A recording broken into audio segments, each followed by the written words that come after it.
ချိုကိုဒီမှာခဏထိုင်နေနော် ဒီမှာထိုင်စရာတွေအများကြီးကျမတို့ကတော့ရှက်နေတယ် နောက်ဆက်တာမဟုတ်ပါဘူးကိုယ့်ရဲ့မယိုးနိုင်တဲ့စကားတွေပြောပြီးဒီပေါင်းမှာ ကျမရှိကိုပုံမှန်ပြောလို့ငါဟာပြောရှင်ဟာလေနားပဲမကောင်းတာလားမှတ်ညံပဲနေနေတာဒါတော့မဟုတ်ယူများယူနေတာ ချိုနဲ့ပတ်သက်လာရင်ကိုကအဲ့ဒီအမုန်းဆိုတဲ့စကားကိုနားလည်းမကြားရကိုယ့်ရဲ့ရင်ရင်းရတယ်မှတ်တကယ်တော့ကိုကချို့ကိုချစ်နေချစ်ဘူးပေါ့ ရှင်ချွတ်သွားလိုက်တော့ဘာမှမဟုတ်ကျမဆန်ရှင်ကိုတိုင်ပြီးတော့မောင်းထုတ်ခိုင်းတယ် အဲ့ဒီဆိုင်ရှင်ကိုမေးကြည့်လိုက်ကို့မောင်းထုတ်ရဲလား ရှင်ချွတ်သွားလိုက်တော့မဟုတ်ကျမတူလုံးနေတယ် ချိုလုံးမယ်ဆိုလို့ရှိရင်ချိုမဟုတ်ပါဘူးရှားထောင်ချီပြီးတော့လုပ်ကိုကအကျဉ်းပြ ကျုံပြက်ချင်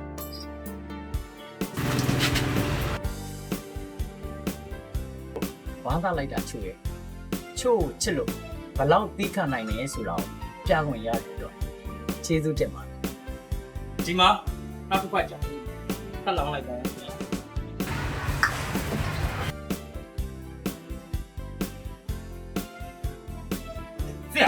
ဆရာဘာလို့အဲ့လိုဒီးခံ ချစ်လို့ ရ ချစ်လို့တက်ခက်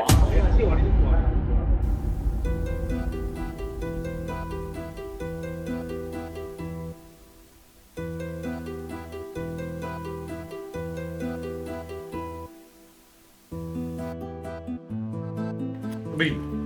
ပြီးတော့ပြ ဘာမှဖြစ်ပါဘူးဒီက အဖေကိုမနေပါဘူးပြီးရဲ့သမီးကိုကြည့်ရတဲ့တခုဖြစ်လာတယ်ဆိုတာဒီသိတယ် ဟုတ်တယ်ဖေမကြော်ပြောတဲ့လူတော့တမျိုးကြီးစစကားပြောပြီးတော့နိုင်တော့ရှက်တယ်လေ ငကြောဆိုတာလူမိုင်းငကြောပြောတာ ဟုတ် ဟာအဲ့ဒါဆိုတော့သမီးရေတတိထားပြီးရှောင်းသမီးရေ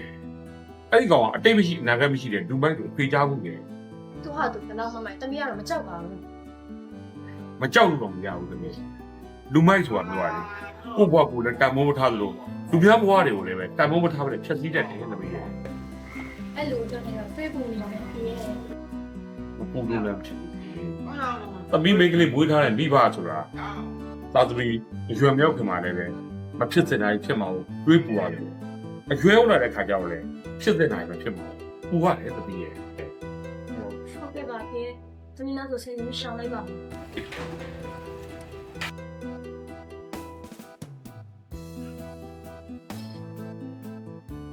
ဖြစ်ဘူးဆိုဒီကောက်ရံကြောက်အောင်လို့သမီးကိုစက်တော်တဲ့သူတွေအမြင်ဆုံးပြီးချူပါ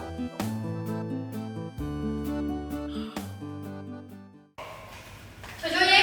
ကျော်ဟဲ့တက်လာလေကျော်ကျော်ရေကျော်တက်ပြားပြားနဲ့ဘာဖြစ်လာတာလဲနင့်ဖေလေနင့်ဖေမူးလဲလို့ဟမ်ငါဖေမူးလဲလို့ဟုတ်လားဟုတ်တယ်ဓမ္မမူးလဲရတယ်နာနာလိုက်ပါပဲ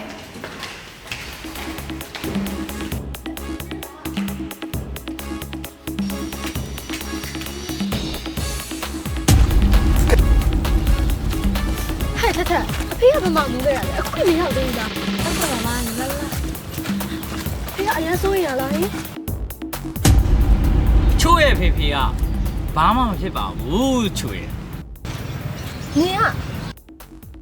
他当然蛮吃的，拿破找个破热闹啊！ သူ့အမြဘာကြောက်ရှာရှိလို့ ဟုတ်တယ်ကိုကကြောက်စရာမဟုတ်ဒီကချို့လေးတော့ချစ်စိတ် လောကလုံးကရှင်းလို့လူမျိုးဘူးမချစ်မှာဘူးဖြစ်တယ် ဟောဒီတလောကလုံးကလူတွေကြိုက်တဲ့လောက်မုန်းပါလေဒီကချိုလေးတယောက်တည်းချစ်နေရအခုလေချိုချိုရဲ့အိမ်ကယောက်ျားပြီးစားတော့မယ်ဆိုတဲ့သတင်းကိုကြားလို့ကျွန်တော်ကလာပို့တာပါ ရှင်းကကိုရအောင်ဘယ်တော့လိုက်မယ်ပြောလို့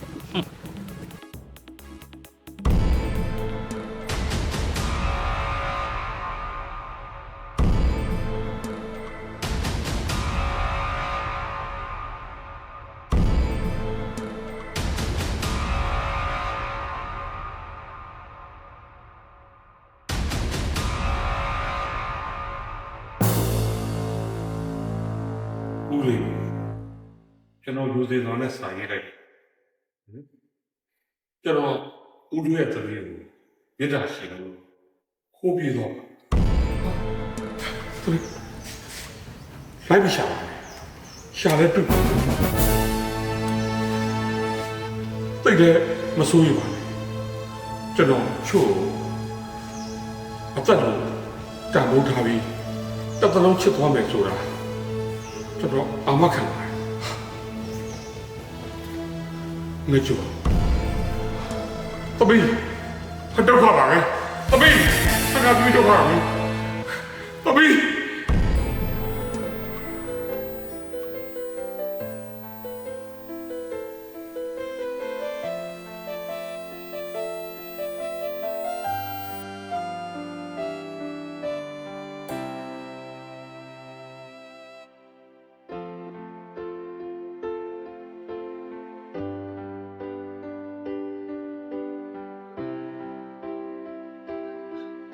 ချိုးအလေးရလား ရှင်လူယုံမှာကျမဘွားကိုဖျက်ဆီးတယ်ကျမကိုအိမ်ပြန်လိုက်ဖို့ပဲကျမဟောပမာတယ် ဒီနေရာလိုင်းမမီဘူးလေအဲ့ဒါကြောင့်ဖုန်းကိုပဲတင်ထားလိုက်တယ် ရှင်ကျမကိုပဲခေါ်လာတယ် လူတွေနဲ့အဝေးဆုံးနေရာပြီးတော့ဒီနေရာလေးမှာကိုတို့ရဲ့နှစ်ယောက်တည်းအိမ်မလေးထူထောင်ကြမယ်လေ မလို့ဘူးကျမအိမ်ရောက်ပြန်မယ်အိမ်ပြန်ရောက်ရှုပ်တရားဆွဲပြီးထောင်ချပြင်မယ် အိမ်ပြန်မှုဆိုတာတော့မဖြစ်နိုင်ဘူးလေထင်တယ်ဘာဖြစ်လို့လဲဆိုတော့ဒီနေရာကမြို့နဲ့အဝေးကြီးမှာအဝေးကြီးပဲကိုအခုလိုလောက်လိုက်ရတာလေချို့အရန်ချစ်လို့ ကျမကတော့ရှင်ကိုမုန်းတယ်တလုံးဘယ်လိုမှကြည်လို့မရအောင်မုန်းတယ် ကို့မှာအချိန်ကြီးအများကြီးရှိပါသေးတယ်ချို့ကိုချစ်လာအောင်လုပ်လေကိုစူးစမ်းသွားမှာပါတနေ့နေ့တစ်ချိန်ချိန်ချို့ကိုချစ်လာလိမ့်မယ်လို့လေကိုယုံကြည်တယ်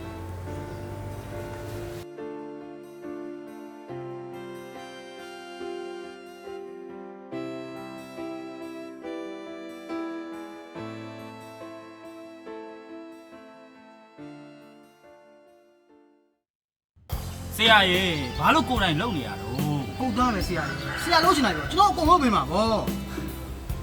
ကိုချစ်တဲ့သူရဲ့ဝေယဝိဆာကိုကိုယ်တိုင်လှုပ်ပေးရတာလောကရဲ့အရာသာပဲကွာဒါတွေမင်းတို့သိမှလည်းမဟုတ်ပါဘူးဟောဒါနဲ့စောမ ဗျာ မင်းကမြို့တက်ပြီးတော့ချို့တော့အဝိစားနဲ့လိုအပ်တဲ့ပစ္စည်းတွေသွားဝယ် ဟုတ်ဆရာ ဆရာဒါကြတော့ကိုယ်တော်သွားမှာတော့ဗော ဟာချို့နားမှာနေရမှာလေကွာ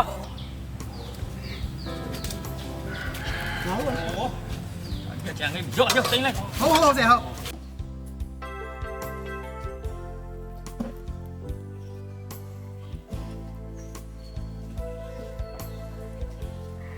ချို့ကိုကိုတိုင်းကြော်ထားတဲ့ကြက်ဥကြော်လေးနဲ့သမင်းစီစံလေးစားလိုက်အောင်နော်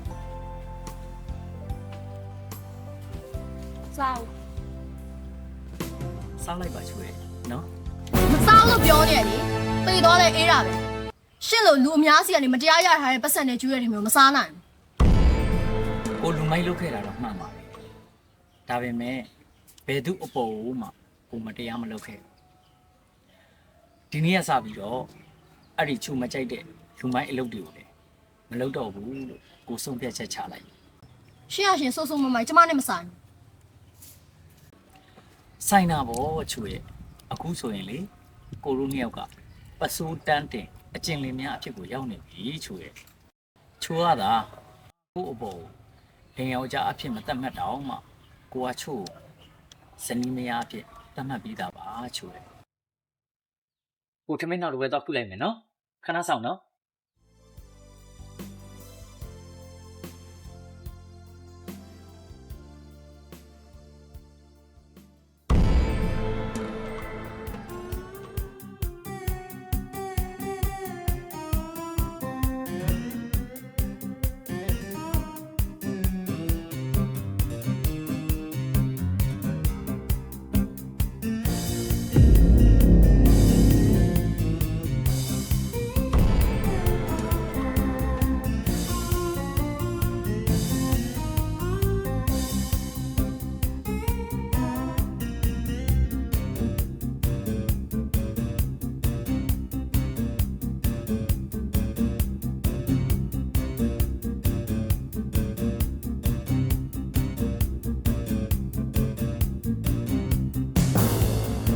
ချိုးဘယ်သွားမလို့လဲချိုးရဒီနာကပိုးကောင်မွားကောင်ကြီးများတယ်ပြီးတော့ဟိုးရှိကိုဆက်သွားမယ်ဆိုရင်လေတောကောင်ကြီးကပေါ်မှာပေါ့အန်နေများပါတယ်ချိုးရကဲလာလာအိမ်ပြန်အောင်နော်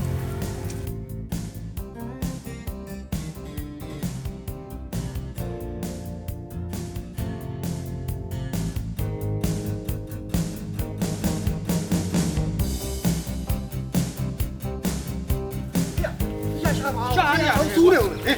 ဟာရဟိုမှာဟေး ဟဲ့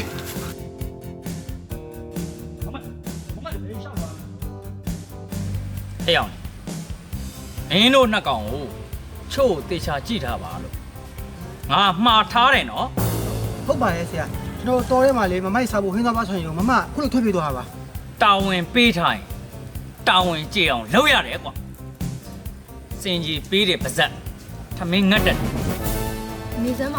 ရှင်ကကျမကိုဒီတောထဲမှာဘယ်ချိန်ထိခေါ်ထားမှာလဲ ချို့ကို့ကိုပြန်ချစ်လာတဲ့အချိန်ထိပေါ့အပြီးတော့တာတာလေးတွေမီမီလေးတွေအများကြီးရတဲ့တနေ့ပေါ့ကောင်းမယ်နော်ချို့နော်လာ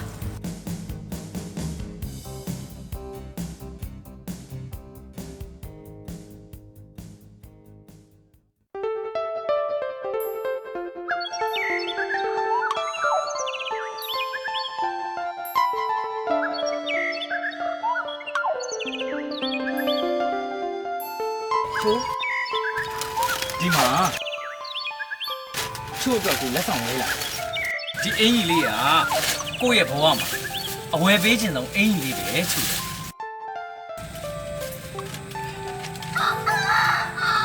ဒီမှာကြည့်တာဘလောက်လား ရှင်ကဒီအကြောင်းကိုဘယ်လိုလုပ်တည်လဲ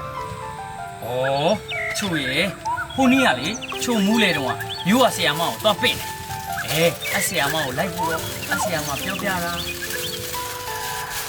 ဟိုကတော့လေအရန်ပဲဝမ်းသာတာပဲချိုး ရှင်ကတာဝမ်းတာကျမကတော့လေတည်ကျင်လောက်အောင်စိတ်ဆင်းရဲနေတာ စိတ်မစင်းရပါနဲ့ချိုးရဟောဒီကလေးလေးရကိုတို့နှစ်ယောက်ဘဝအတွက်ချစ်ချင်းမေတ္တာတွေယူဆောင်လာတဲ့ပေါင်းကူတရားလေးပါချိုးရကိုကတော့လေဟောဒီကလေးလေးကိုအမြန်ဆုံးမွေးစေခြင်းနေပြီချိုးရ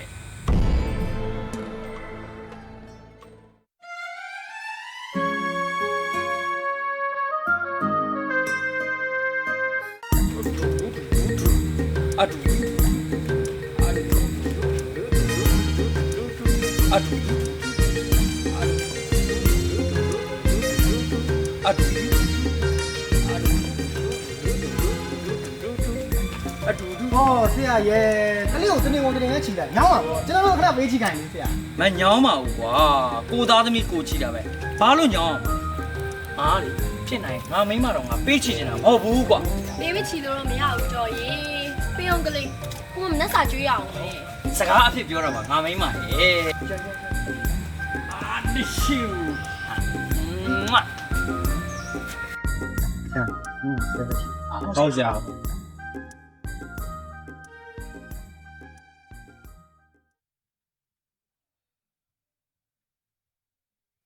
မင်းတို့ငါပြောချင်တာမင်းတို့နှစ်ယောက်စလုံးဘာနဲ့မနေကြတော့ ညာမဖြစ်လို့လဲဆရာရဲ့ ဟုတ်တယ်ငါမှလည်းတားနဲ့မယားနဲ့ဖြစ်လာပြီဆို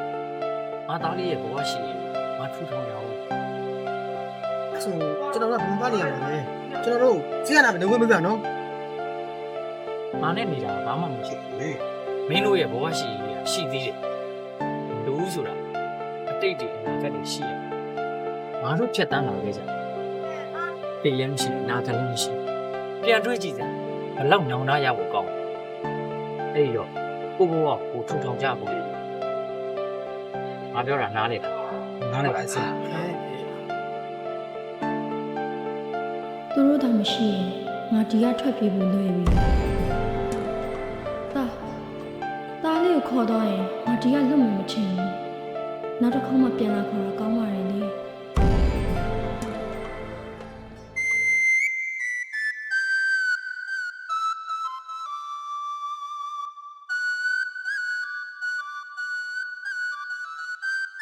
သားလေးရော ဟုတ်အခုလေးနဲ့အထဲမှာအိပ်ပါ 那什么干部不是不懂什么？ ရှိတာပေါ့ချိုရဲ့တိတ်ရှိတာပေါ့ဒါနဲ့ချိုကရောကို့ကိုတကယ်ချစ်ပြီကို့အထင်တော့အချိန်အတိုင်းတာတစ်ခုထိစောင်းရအောင်ထင် 我现在是的，对。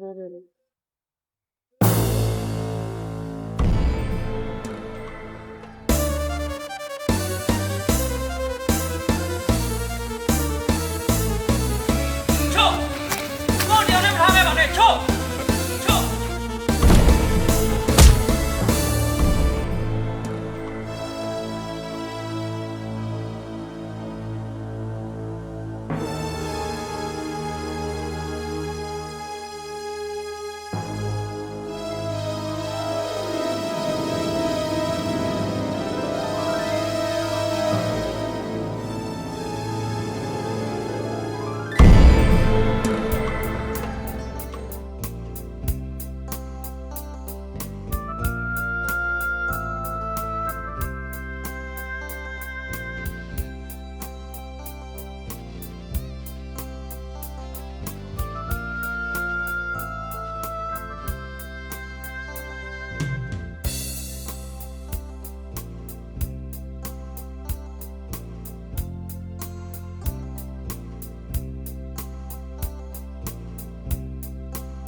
သ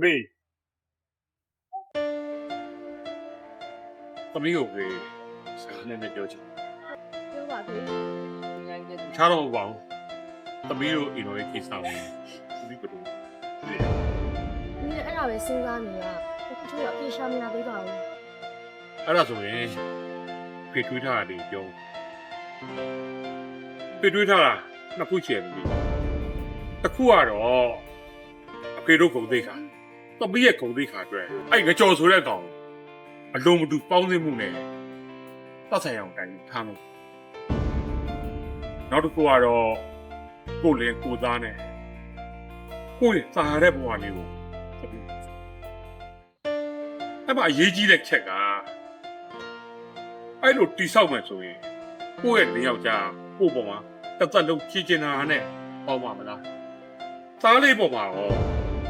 သူကစိတ်စိတ်ချချစောက်ရှောက်ပါတွေးဖို့လေအဲ့နောက်တစ်ခုကတော့သမီးကိုယ်တိုင်ကလည်းသူ့ပေါ်မှာမေတ္တာမထားနိုင်အောင်ပါတစ်သက်လုံးစစ္ဆာထားနိုင်မှာအဲ့တော့သမီးကတော့ ဒီမှာနိုင်ပြောရမယ်ဆိုရင်ကိုကျော်တမီးပေါ်မှာပွန်တက်ချစ်တယ်ပြီးတော့တားလေးကိုလည်းဒီလိုစိုက်တယ်ပြောရမယ်ဆိုရင်တော့တောင်ကြီးရဲ့ယောက်ျားကောင်းတယ်တမီးကတော့သူ့ကိုမှာကြည့်ပြီးတော့မုန်းမိခဲ့တာဘလို့ဝေးသွားတော့မှသူတမီးပေါ်ဘလောက်ကောင်းနေလဲဆိုတော့တမိုးနားလေရမှာလို့ ဘောပါပြီသဘောပါပြီပေသဘောပါပြီကျွမ်းသွေး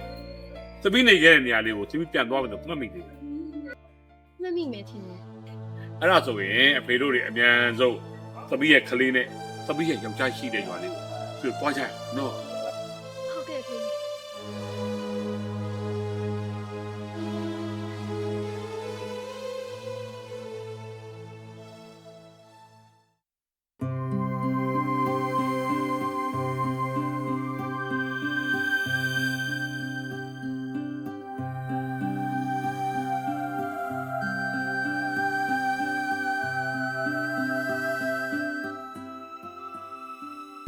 ဒီမှာ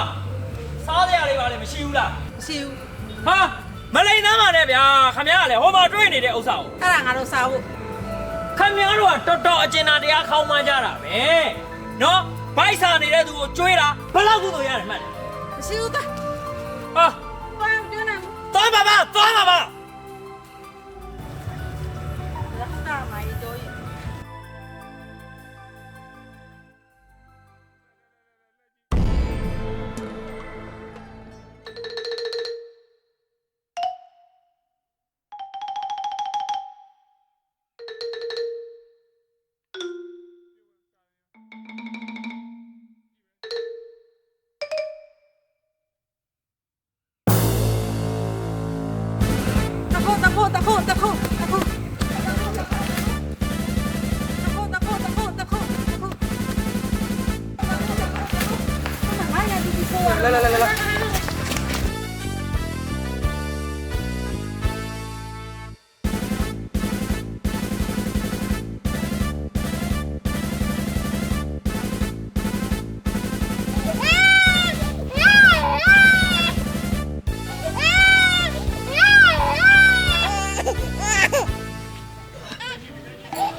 အေးဟိုဘာဖြစ်ကြလဲ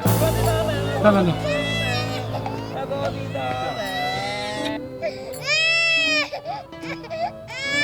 ဘာဖြစ်ကြလဲဘာဖြစ်ကြလဲ မခိုးယူပေါ်ကျမအရင်ငါပြောသည်ခိုးဒါပေမဲ့ကလေးတွေ့တာဆိုတော့ရပါမယ် စမောပြရတယ်